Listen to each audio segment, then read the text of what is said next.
எல்லா பிள்ளைங்களுக்கும் பானிபூரினா ரொம்ப பிடிக்கும். ஆனா கடையில இருந்து வாங்குனா ஹைஜீனா இருக்காதுன்னு நம்ம வாங்கி குடுக்க மாட்டோம். ஆனா நம்ம வீட்லயே எந்த ஒரு ப்ரிசர்வேட்டிவ்ஸும் இல்லாம 90% ஹெல்த்தியான பானிபூரி எப்படி செய்றதுன்னு பார்க்கலாமா?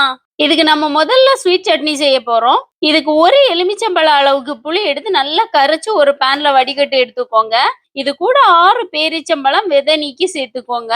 அடுத்ததா 3 துண்டு சர்க்கரை, 1/2 டீஸ்பூன் உப்பு, 1/2 டீஸ்பூன் ஜீரகம், 1/4 டீஸ்பூன் அளவுக்கு மிளகாய் தூள், ஒரே ஒரு கருவாப்பட்டை இதையெல்லாம் சேர்த்து 1 கப் அளவுக்கு தண்ணியும் சேர்த்து நல்லா கொதிக்க விடுங்க.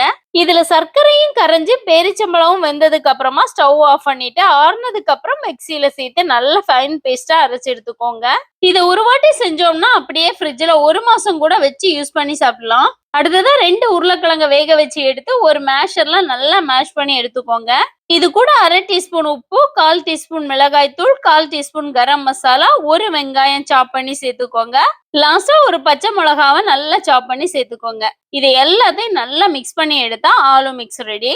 அடுத்ததா மின்ட் சட்னி பண்றதுக்கு ஒரு கை நிறைய புதினா, ஒரு கை நிறைய மல்லி இலை, அப்புறமா 2 பச்சை மிளகா, ஒரு துண்டு இஞ்சி, 1/2 டீஸ்பூன் அளவுக்கு உப்பு, 1/2 டீஸ்பூன் நல்ல மிளகுத்தூள், பாதி எலுமிச்சைச்சாறு இதையெல்லாம் ஒரு மிக்ஸி ஜார்ல சேர்த்து கொஞ்சம் தண்ணி சேர்த்து நல்லா அடிச்சு எடுத்துட்டு தேவைக்கு போல தண்ணி சேர்த்துக்கோங்க. அடுத்ததா பூரி. பூரி பண்றதுக்கு இப்ப எல்லாம் ரெடி டு ஃப்ரைன்னு இந்த மாதிரி கிடைக்குது. சோ நான் அதை வாங்கி ஃப்ரை பண்ணிட்டேன். இதை நீங்க ஃப்ரெஷ்ஷாவே வீட்ல பண்ணணும்னு நினைச்சீங்கன்னா 1 கப் அளவுக்கு ரவை, 1/2 டீஸ்பூன் உப்பு, அப்புறமா தண்ணி கூட சேர்த்து சப்பாத்திக்கு பிசைற மாதிரி பிசைஞ்சிட்டு சப்பாத்தி மாதிரி போட்டு குக்கி கட்டர்ல வச்சு கட் பண்ணி ஃப்ரை பண்ணிக்கலாம். இதோட ரெசிபி வேணும்னா ரெசிபின்னு கமெண்ட் பண்ணுங்க. லாஸ்டா ஓமப்பொடியும் வீட்லயே ரெடி பண்ணி வச்சிருந்தேன். இப்போ அரேஞ்ச் பண்ண ஸ்டார்ட் பண்ணிடலாம். முதல்ல இந்த பூரியை உடைச்சு விட்டுட்டு அடுத்ததா உருளைக்கிழங்கு மிக்ஸா உள்ள வச்சிடலாம். அடுத்ததா ஸ்வீட் சட்னியில 1 ஸ்பூன் அளவுக்கு சேர்த்துக்கலாம். அப்புறமா புதினா தண்ணி இது கொஞ்சம் அதிகமா சேர்த்துக்கோங்க. லாஸ்டா அந்த ஓமப்பொடியை எடுத்து மலைச்சாரல் மாதிரி தூவி விட்டுட்டு ஊறுறதுக்கு முன்னாடி அப்படியே வாயில போட்டுருங்க.